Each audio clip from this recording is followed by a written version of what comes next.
Mumpung durung enek wonge, aku nunggu kursi gak apa-apa. Pantes ora? Ora yo wis. Halo. Ini pengajian kok. Jadi kan uluk salam lagi. Halo, halo, halo kabeh. Sopo sing jalu aku? Aku ini anak turu digugah kok kon rene. Pengajian dur iki ora campur sari. Aku dikongkon rene kok opo? Ya alhamdulillah wa syukurillah. La qaula wala quwata illa billah. Ini niki wonten dusun bayi kok kandhani wis roh aku. Gabu. Nggih ta? Kandhane aku wis wapa kok. Ya moto pancen. Ten dusun gabu lame op. Wah. Gambarku ngerongos nang kono kuwi. Saderengipun niki awit nyuwun sewu Bu nggih. Kula asli ketoprak, asli nggih menika campur sari wayang niki pengajian. Nggih, nyuwun sewu nek kula lepat nggih nyuwun ngapunten sak kathahipun. Kula ulun salam nggih. Jawab sing jawab tak dongakno akeh rezekine Allahumma amin. Sing ora jawab tak dongakno apa ilang sadani ilang ngono ora ya meteng. Iya. Assalamualaikum warahmatullahi wabarakatuh.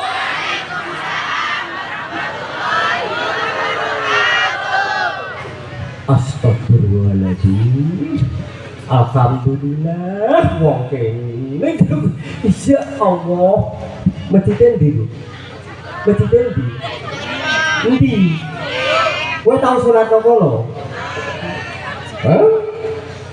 Sholat ora? Alhamdulillah niki acara nggih menika sedekah bumi utawa manganan nyadran nggih. Nyadran manganan sedekah bumi nggih Bu nggih. Sami nggih. Nggih. Niki tenggene dusun Gadu mugi-mugi tak dongakno kemawon nggih tak dongake mawon turu gredu dicokot nyamuk muga-muga wong Gadu sing wedok ora sak ngamuk karo wong lanang akeh wong lanang diamuk wong wedok pulane nggonku iki wong lanang kuru-kuru mergo diseneni wong wedok tok. Ya tak jatuh nggih. Hah? Ya takku. Kaya kowe. Ya ngaku to kowe.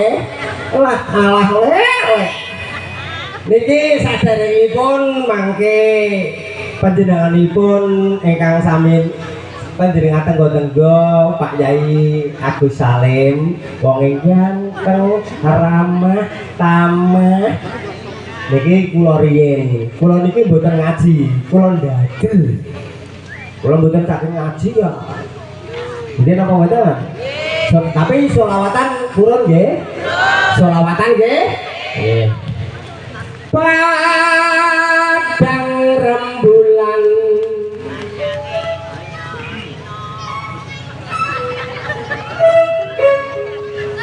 karek sampean sapiro kok aku tak melok cocotku ki tetep ngatasi pokoke ayo goleki wis karek sampean sapiro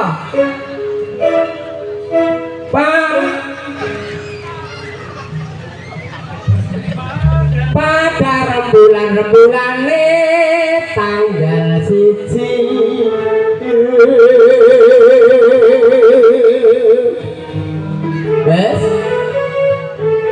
yang pengen urip lumayan tapi Bu nggih sregep panggon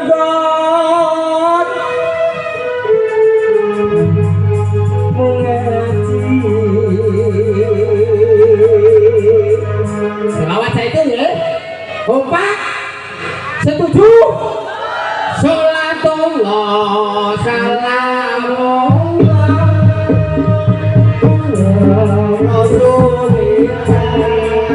sholatullah salamullah alaihi habibillah awal saja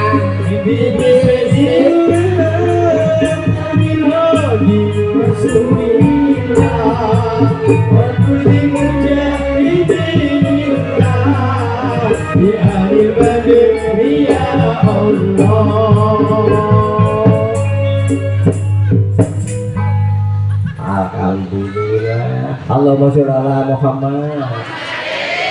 Jangan wong Gadu bisa apa nih? Sama kudungan iki ya pengajian tok apa omah barang? Tenan tora. Kowe tenan tora kowe diatur dhewe kowe. Awas ora nanggap.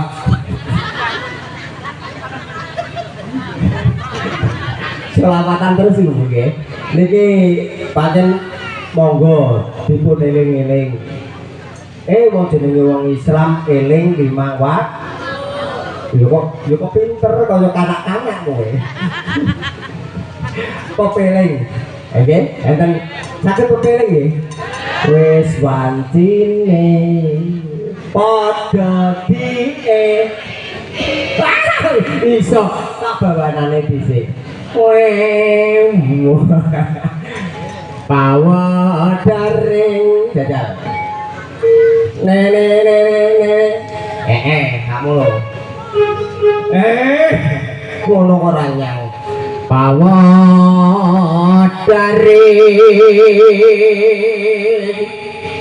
Wis ben kaya ketoprak ndah. Pepiling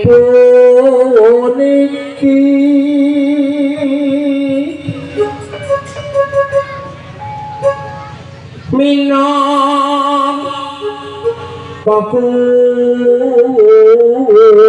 kewajiban umat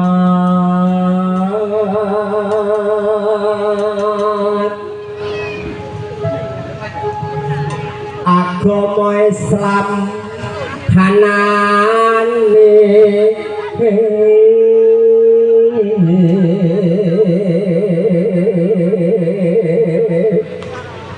ini orang lengkap campur sari wae kowe.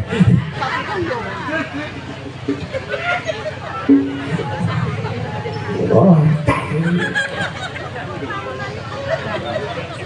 Salat sembahyang perlu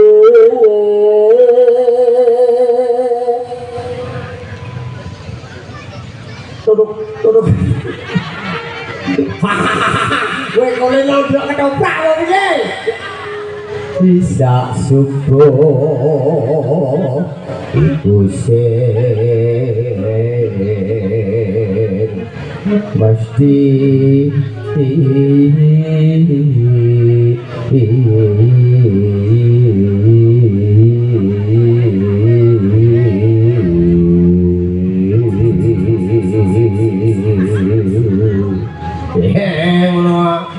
mulai terus pokoknya banjur luhur lanasar niku lampah niku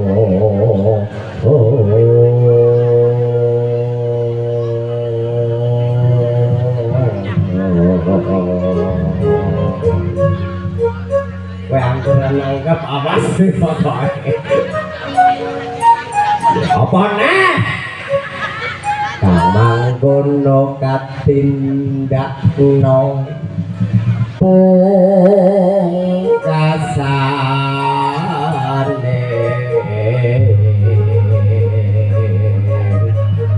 sholat maghrib karsa alah moh kokon rono kang saya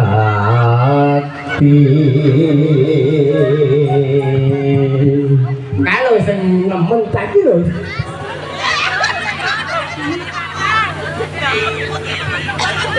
ora tondang tak totone limang waktu sampurna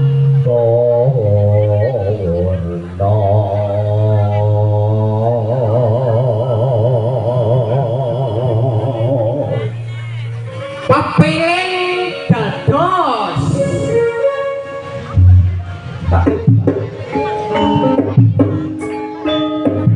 wewo wewo wewo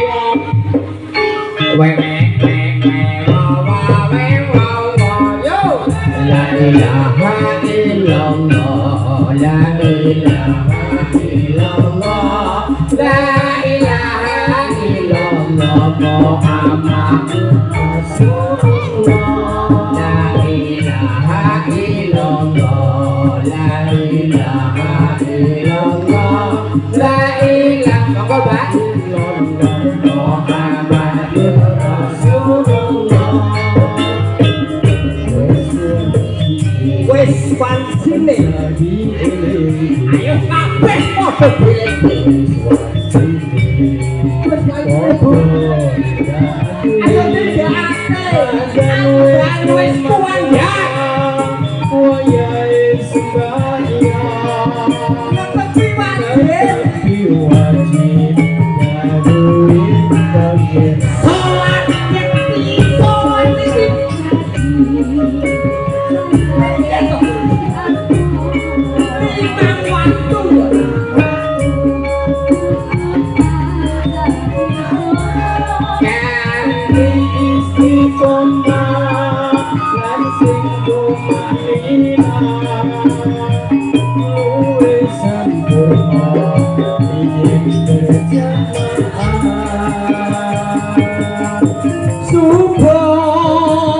luhur lanasan sholat saya tinggal toki tidak bongkar magrib lan nisa kuwi cakepe prayogane ditambah sholat sunahe Jod sembrot noyo pinta aku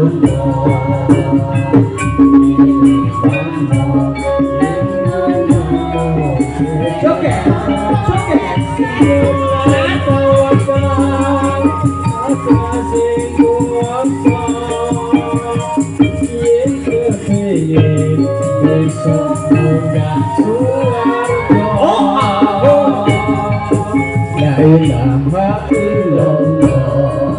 La ilaha illallah La ilaha illallah Muhammadur Rasulullah La ilaha illallah La ilaha illallah La ilaha illallah Muhammadur Rasulullah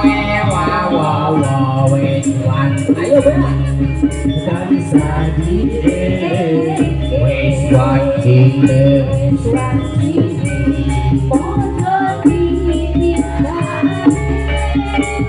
dan wes kumandang wajah sembahyang tetapi wajib jauhi pengira sholat yakti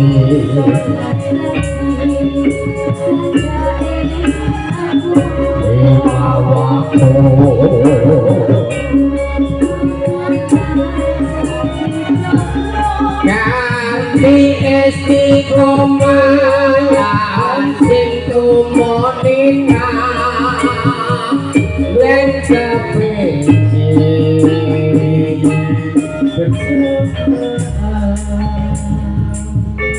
wes aku pokoknya tak pantet sak mene wae lha kowe kok dlumak dlumung iki lho penyanyi tak jeloki meteng pisan Allahumma sholli ala Muhammad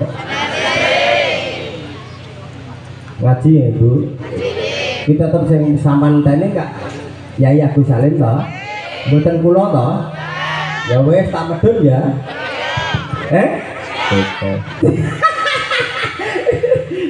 lho ditakoni yo Pak Lurah pundi Pak Lurah pundi oh alah lucu ngono Pak Lurah ya Allah Pak Lurah ganteng yo ganteng wis ora ganteng Pak Lurah dijen ngene ganteng aku seneng karo Pak Lurah wong ganteng kate ramah tamah tak dongakno rezekine kathah taun ngarep lungone Allahumma ora sauban amin aku tahu ndongakno Rajanegara lurahe langsung rene ngekeki dhuwit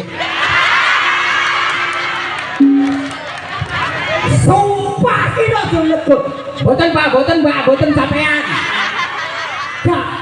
ya Allah tenang Bu aku ora ndongakno tok to ayo saiki bareng-bareng ya aku seneng karo Pak Lurah wonge ganteng kate ramah tak dongakno rezekine taun ngarep lungone nah iki nang ngekeki apa gak saru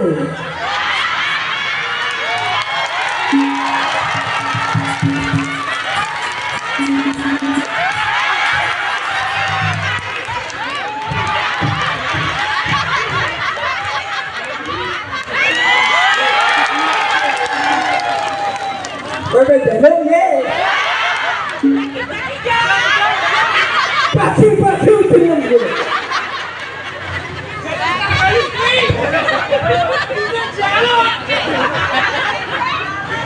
Di mana tempatmu, Som? Di mana tempatmu?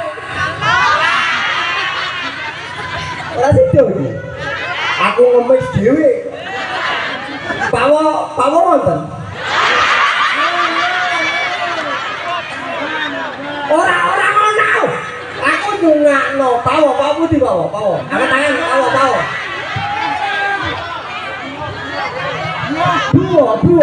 Buah putih buah. Ayo, rasa ini, ayo, buah putih.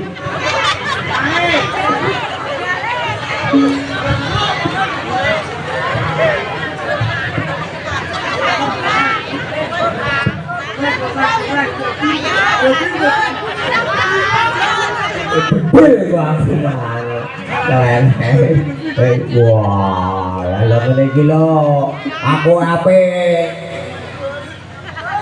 ngunggahno yai degane teko. Aku mau ora dikai belas yo.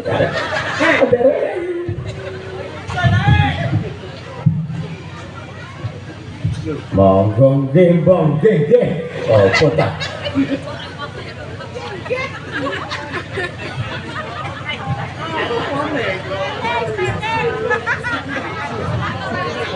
Lah ngene iki ngono mangan terus piye nek gak go bendu.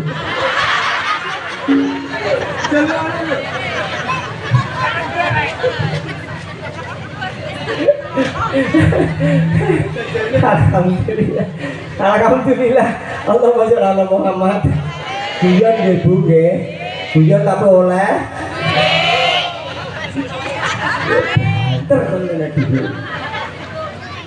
Pangempek nek dadi kami tua mergawe enteng bengkoke tak dongakno mlebu engko iki ditambahi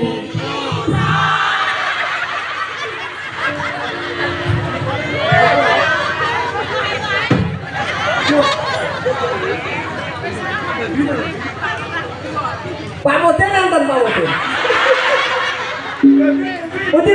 Pak Mudin. Ayo Pak Mudin, medene. Ayo angkat tangan Pak Mudin. Ora terus juwe Pak. Repote sing dadi Mudin. Rakyate mati melu prihatin. Nek oleh selawat dinakno pakir. Ra oleh selawat mulai blunyur lah kowe kok ngekeki aku. Buah iki lho buah. Sumpah.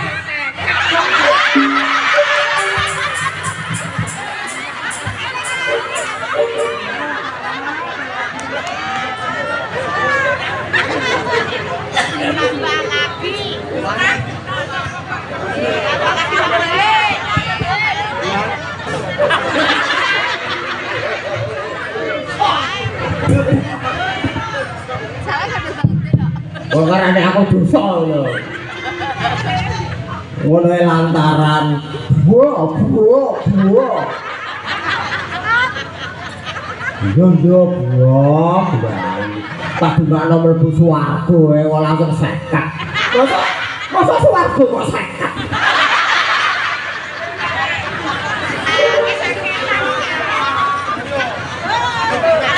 Oh, piye? Kono semacam-macam nganggeran anggap pateken kowe.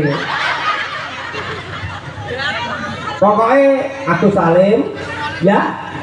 Terus karo daglane aku. Ya dikai aja gelem, daglan liya ora gelem, aja gelem ora lucu. Nah aku kan ora lucu. Jam setengah ya ini. Sing di Iya. Lanjut piye? Pak Mudin. Lah iya Pak Mudin wis lho kok kowe gak krungu iki. Repote sing dadi Mudin. Rakyate mati melu prihatin. Nek oleh selawat dinakno pakir miskin, gak oleh selawat mulih blunyur karo batin. pamudine kan ngene. Kuli kok ngekeki ora dibayar ya wis. Ndi kok? Diyen biar.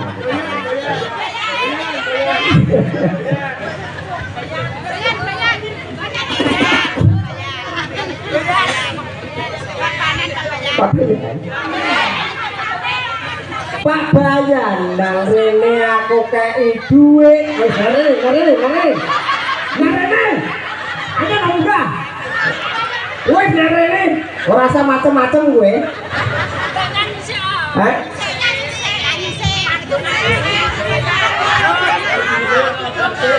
Aku seneng karo Pak Bayan. Wong ganteng mergawe rabu.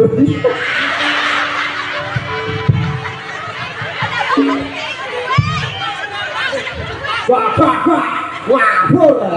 iki guyon aku udah gendang kok. Kok beda karo Agus Salim kok beda.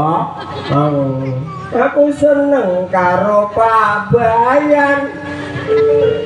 Gondang rene aku duwe kudu.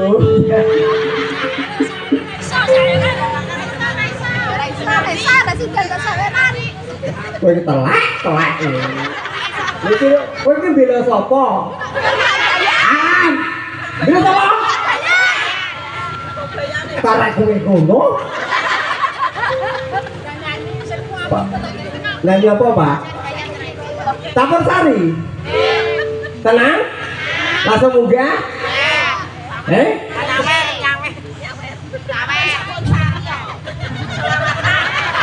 Iya toh, pengajian mau campur sari. Selawatan. Mau berpepeling. Tombol hati ya? Saya itu? Wah,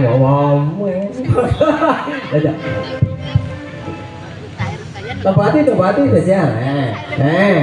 Gue rasa bunga aku langsung.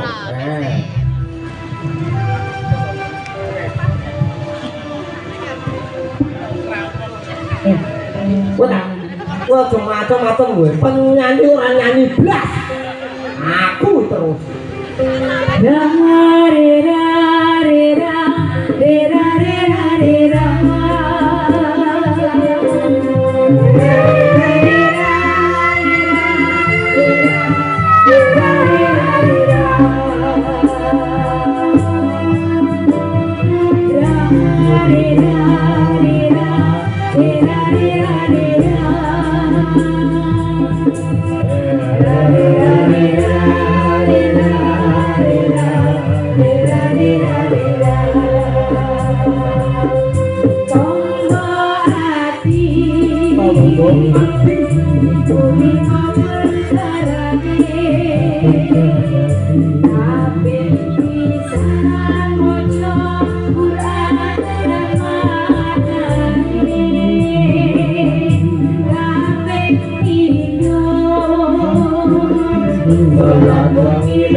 warnani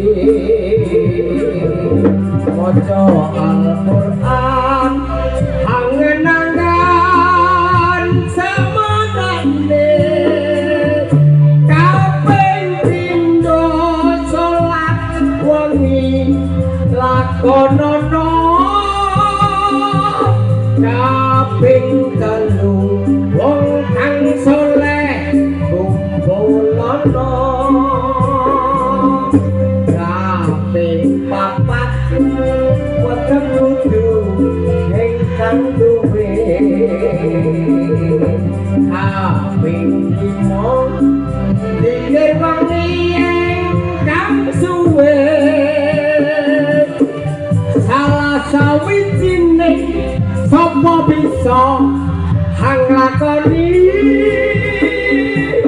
insyaallah Gusti Allah nyembadani bareng Allahumma sholli wa sallim sayyidina wa maulana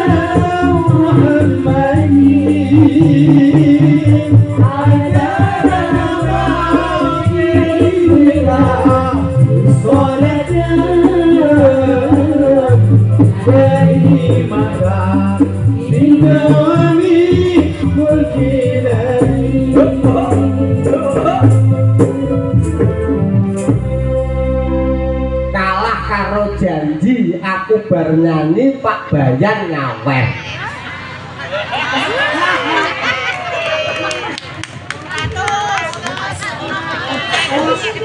Ape Ramadun piye kowe? Pokoke bar iki yai munggah aku medhut.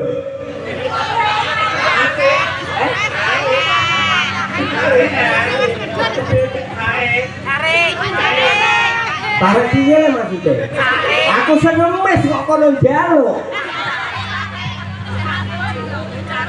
Lho dewe para bapak tuwin para ibu masyarakat dusun Gadu lan sekitaripun niki ingkang sami panjenengan tangga-tangga nggih menika monggo ampreksani menika pengajian nggih Bu nggih pengajian umum nggih kaliyan panjenenganipun Bapak Yai Agus Salim langsung ibu nggih monggo panjenenganipun Bapak Yai Agus Salim sumangga kula aturi wonten Pak